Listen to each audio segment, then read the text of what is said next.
உயிரினங்கள்ல வந்து மனிதரை வந்து உயர்த்தி காட்டுவது அவர்களின் சிந்தனை ஆற்றல். அந்த சிந்தனைக்கு தொழில்நுட்பமும் நமக்கு துணை செய்யறதா சொல்றாங்க.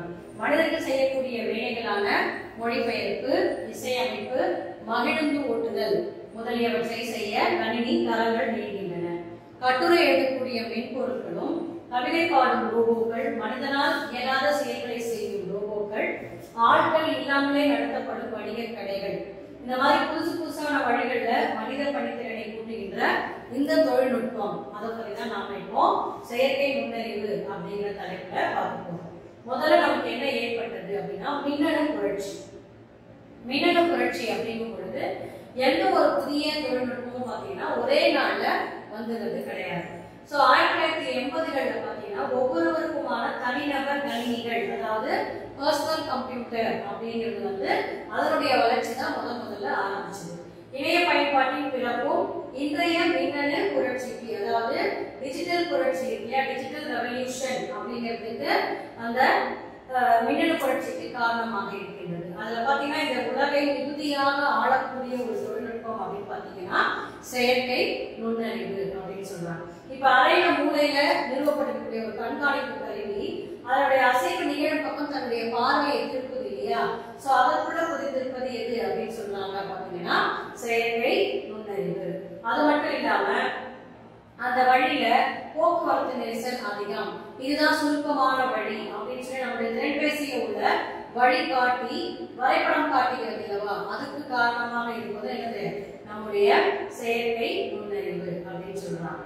சரி, இப்ப அடுத்தது இந்த மின்னணு புரட்சியிலேயே வந்து நாம என்னெல்லாம் பார்க்கிறோம் அப்படின்னு பாத்தீங்கன்னா, நம்ம திறன்பேசியோ இல்ல கணினியோ நாம சொல்ல ஒரு அகண்ட தரவுகளை உள்ள கோடிக்கணக்கான சொற்களோடு ஒப்பிட்டு சரியான சொல்ல வந்து கால் நொடிக்கும் குறைவான நேரத்துல நமக்கு தேர்ந்தெடுத்து திரையில காண்பிக்கும். இப்ப எங்கெல்லாம் வந்து செயற்கை நுண்ணறிவு அப்படிங்கிறது பொதிந்திருக்கிறது அப்படிங்கிறத இப்ப நம்ம பார்த்துட்டு இருக்கோம். செயற்கை நுண்ணறிவை கொண்ட இயந்திரம் இன்னும் கொஞ்ச நாள்ல போச்சுன்னா மனிதனோட சதுரங்கம் முதலான விளையாட்டுகளை விளையாடுகிறது, கண் அறுவை மருத்துவம் செய்கின்றது, சமைக்கிறது, சில புள்ளிகளை வைத்து படமானது வரைகின்றது. சோ இந்த இதழியல்ல பாத்தீங்கன்னா செயற்கை நுண்ணறிவு வந்து குறிப்பிட தகுந்த மாறுதல்களை செய்து வருகிறது. அதுல ரொம்ப முக்கியமான ஒண்ணு என்ன அப்படின்னு பாத்தீங்கன்னா இயல்பான மொழிகளை உருவாக்குதல், அதாவது நேச்சுரல் லாங்குவேஜ் ஜெனரேஷன் அப்படின்னு சொல்லிட்டு என்னும் மென்பொருள், ஒரு சாஃப்ட்வேர். மென்பொருள் அப்படிங்கிறது என்ன சொல்லணும்னா சாஃப்ட்வேர்.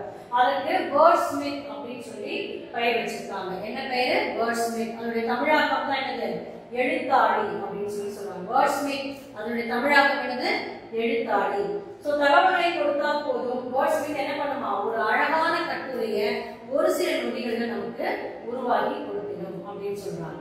சரி, இதுக்கு அடுத்து என்ன சொல்றாங்க, இதுக்கு அடுத்து செயற்கை நுண்ணறிவு நமக்கு எப்படி அறிமுகமாச்சு அப்படின்னு பார்க்கலாம்.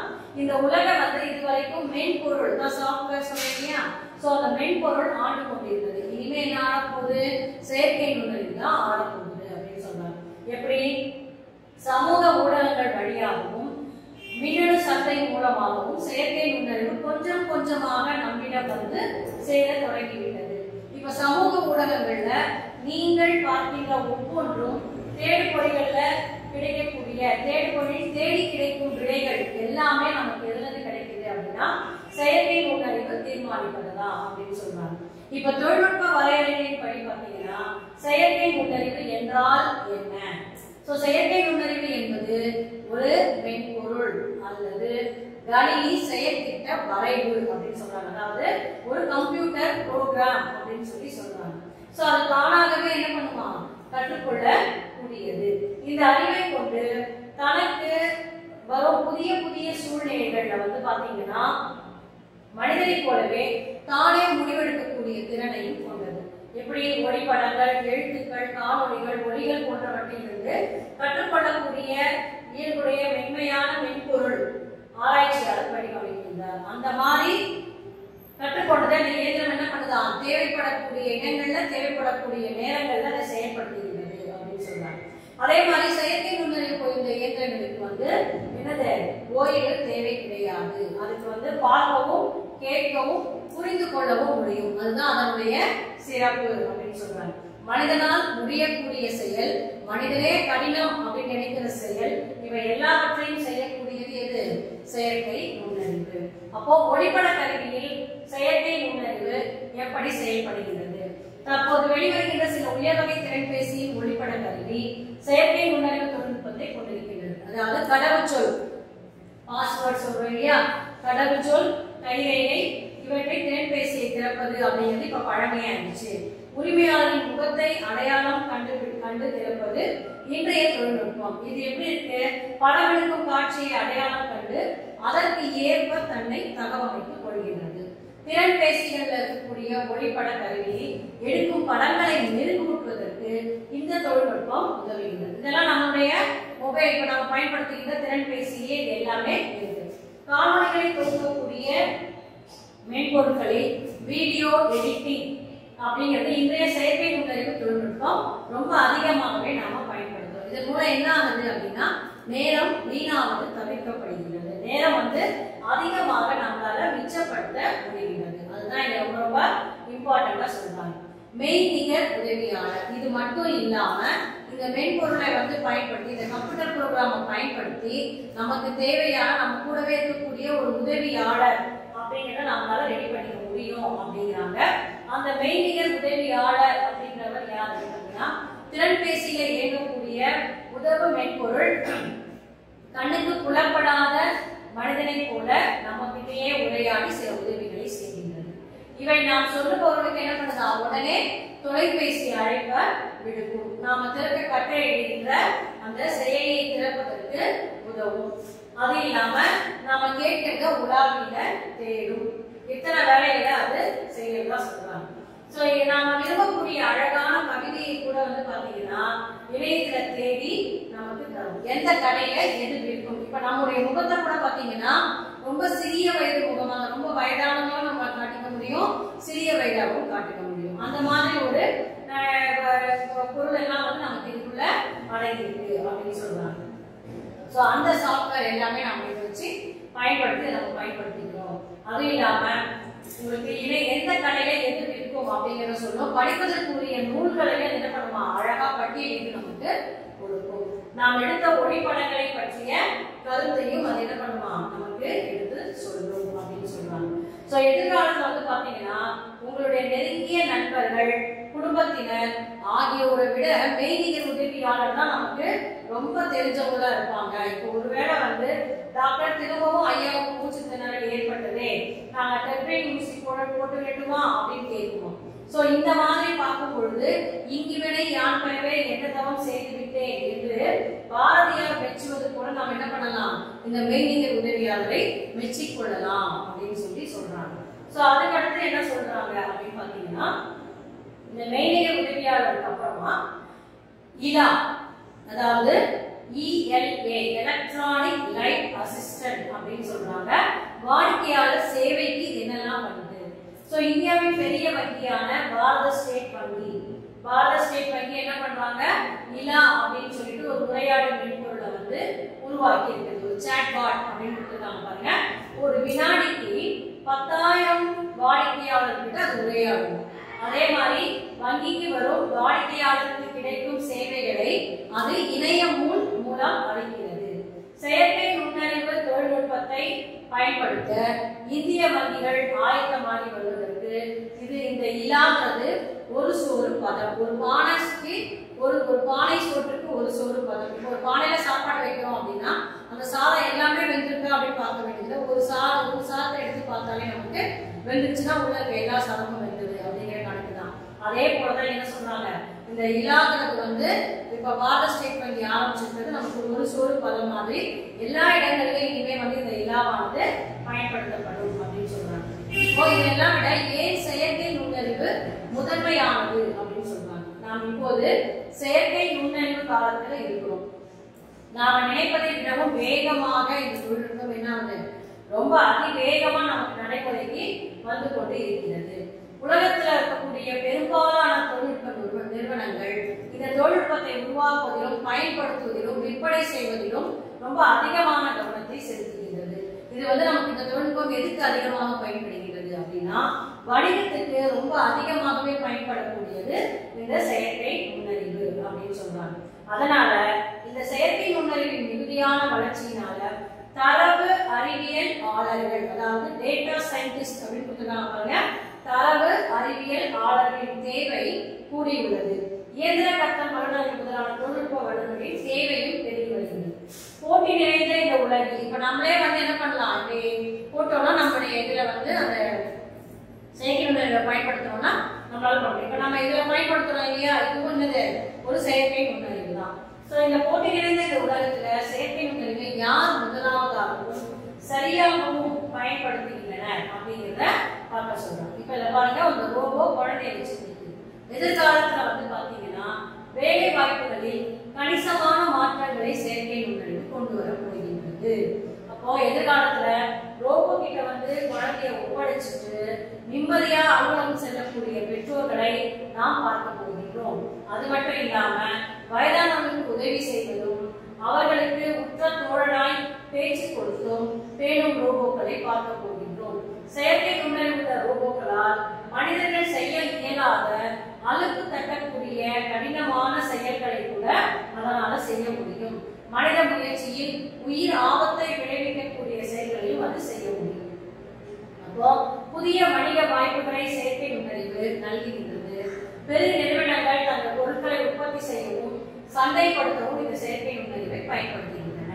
அப்படி இருக்கையில விடுதி, வங்கி, அலுவலகம் தற்போது அளிக்கும் மனிதர்கள் சேவைகளை ரோபோக்கள் அளிக்கும். மேலும் நம்ம கிட்ட உரையாடுவது, ஆலோசனை வழங்குவது, பயண ஏற்பாடு செய்து தருவது, தண்ணீர் கொண்டு வந்து தருவது, உடன் வந்திருக்கும் குழந்தைகளுக்கு வேடிக்கை காட்டுவது, இப்படி பலவாறு செயல்களை இந்த செயற்கை நுண்ணறிவு நமக்கு செய்து காட்டும் அப்படின்னு சொல்றாங்க.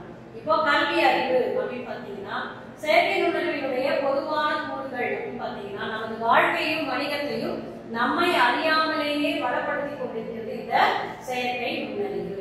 அப்போ கல்வி அறிவு அப்படின்னா என்ன? ஒரு காலத்துல பாத்தீங்கன்னா வாழ்க்கையில முன்னேறுவதற்கு எழுத படிக்க தெரிந்த கல்வி அறிவே போதுமானதாக இருந்தது. இப்போது கல்வி அறிவுடன் மின்னணு கல்வி அறிவையும் மின்னணு சந்தைப்படுத்துதலையும், அதாவது டிஜிட்டல் லிட்ரஸி அப்படின்னோ டிஜிட்டல் மார்க்கெட்டிங் அப்படிங்கிறதையும் அறிந்திருப்பது வாழ்க்கையை எளிதாகவும் வணிகத்தை நாம வெற்றி பெறுவதற்கும் இது உதவுகின்றது. ஆனா எதிர்காலத்துல செயற்கை நுண்ணறிவு அப்படிங்கிறத பத்தி அறிவும் 4வது தொழில் புரட்சியின் தொழில்நுட்பங்களை பயன்படுத்தும் அறிவுமே நம்மை வளப்படுத்த உதவும். இப்போது உலகத்துல இங்கொன்றும் அங்கொன்றுமாய் பயன்பாட்டில் இருக்கும் செயற்கை நுண்ணறிவு தொழில்நுட்பம் எதிர்காலத்தின் உலகத்தில் ஒவ்வொரு துறையிலும் அளவிடற்கு அறிய முன்னேற்றத்தை நமக்கு தரும் அப்படின்னு சொல்றாங்க. அது இல்லாம கொடுக்கப்படுகின்ற எல்லாவற்றையும் உள்ளீடு செய்து தேவைப்படும் வேலையை வெளிப்படுத்துவதில் இன்று மூளைக்கு இணையாக தொழில்நுட்பம் முன்னேறியுள்ளது. ஸோ ஒரு மூளைக்கு உள்ள இணையான தொழில்நுட்பமானது உருவாக்கப்பட்டிருக்கிறது அப்படின்னு சொல்லி இந்த செயற்கை நுண்ணறிவு பாடத்துல நமக்கு நிறைய விஷயங்கள் நமக்கு எடுத்து சொல்லியிருக்காங்க. அது மட்டும் இல்லாம பெப்பர் அப்படின்னு சொல்லி ஒரு ரொம்ப இம்பார்ட்டன்ட் கொஸ்டின் இது. பெப்பர் அப்படின்னு சொல்லிட்டு ஜப்பானில் சாப் வங்கி உருவாக்கிய இயந்திர மனிதனை பெப்பர். அதை படிக்கோங்க. ஜப்பானில் சாப் வங்கி உருவாக்கிய இயந்திர மனிதனை யார் எழுத? பெப்பர். இது உலக அளவில் விற்பனையாகும் ஒரு ரோபோ. ஜப்பான்ல வீட்டுக்கு, வணிகத்துக்கு, படிப்புக்கு அப்படின்னு 3 வகையான ரோபோக்கள் நமக்கு கிடைக்கின்றன. இது மனிதர்களுடைய முக பாவனைகளை புரிந்து அதற்கு ஏற்ப செயல்படுகின்றன. பெப்பரை வரவேற்பாளராகவும் பணியாளராகவும் வீடுகளிலும் வணிக நிறுவனங்களிலும் உணவு விடுதிகளிலும் பயன்படுத்துகிறார்கள். சோ அடுத்தது பாத்தீங்கன்னா தெரியுமா அப்படிங்கிறதுல சீன நாட்டில் தமிழ் கல்வெட்டு. இது இதுவரைக்கும் நம்ம இந்த செயற்கை நுண்ணறிவு பாடத்தை பத்தி நம்ம ரொம்ப எளிமையா பார்த்தோம். இன்னைக்கு நம்ம நிறைய விஷயங்கள்ல செயற்கை நுண்ணறிவு அதிகமா பயன்படுத்தி கொண்டிருக்கின்றோம். இதெல்லாம் உருவாகிறதுக்கு முன்னாடி உருவாக்கப்பட்ட பாடம் இது. இன்னும் நம்ம நிறைய விஷயங்கள் இதுல தெரிஞ்சுக்கலாம். செயற்கை நுண்ணறிவுனா என்ன அப்படிங்கிறது நம்ம என்னன்னு தெரியாமலே நம்ம என்ன பண்றோம், இந்த திறன் பேஸ்ல நிறைய விஷயங்கள் நாம கத்துக்கிட்டோம். ஆனா அதுக்கான மூலாதாரம் எது அப்படிங்கறத நம்ம இந்த செயற்கை நுண்ணறிவு அப்படிங்கிற பாடத்தின் மூலமா நாம இன்னைக்கு தெரிஞ்சுக்கிறோம். இப்ப அது இல்லாம அது போக தெரியுமா அப்படிங்கறதும் தெரிந்து கொள்வோம் அப்படிங்கிற பகுதியிலும் நம்ம என்ன பார்க்கலாம் அப்படின்னு பாத்தீங்கன்னா சீன நாட்டில் தமிழ் கல்வெட்டு. சீன நாட்டில் காண்டன் நகருக்கு 500 கல் வடக்கே சூலன் சௌ அப்படிங்கிற துறைமுக நகர் உள்ளது. பண்டைய காலத்திலும் இது சிறந்த துறைமுகமாக விளங்கிற்று. அந்த காலத்துல வந்து பாத்தீங்கன்னா தமிழ் வணிகர்கள் இந்த நகருக்கு அடிக்கடி வந்து சென்றுள்ளனர். அதன் காரணமாக சீனாவில் சிவன் கோவில் ஒன்று கட்டப்பட்டது. அந்த சீன பேரரசான குப்லாய் கானின் ஆணையின் கீழ் கட்டப்பட்டது என்பதை குறிக்கும். தமிழ் கல்வெட்டு இன்றும் இந்த கோவிலில் உள்ளது. இந்த கோவிலில் பாத்தீங்கன்னா சோழர் கால சிற்பங்கள் அமைக்கப்பட்டுள்ளன. இந்த கோவில சோழர் கால சிற்பங்கள் அமைக்கப்பட்டுள்ளன. தெரியுமா இது செயற்கை நுண்ணறிவு பத்தி? 2016 பாத்தீங்கன்னா IBM நிறுவனத்தின் செயற்கை நுண்ணறிவு அணியான வாட்சன் படிக்கின்ற நமக்கு ஒன் வேர்ட் क्वेश्चन கேட்டாங்க. செயற்கை நுண்ணறிவு கணினியான வாட்சன் சில நிமிடங்களில் 2 கோடி தரவுகளை அலசி நோயாளி ஒருவரின் புற்றுநோயை கண்டுபிடித்தது.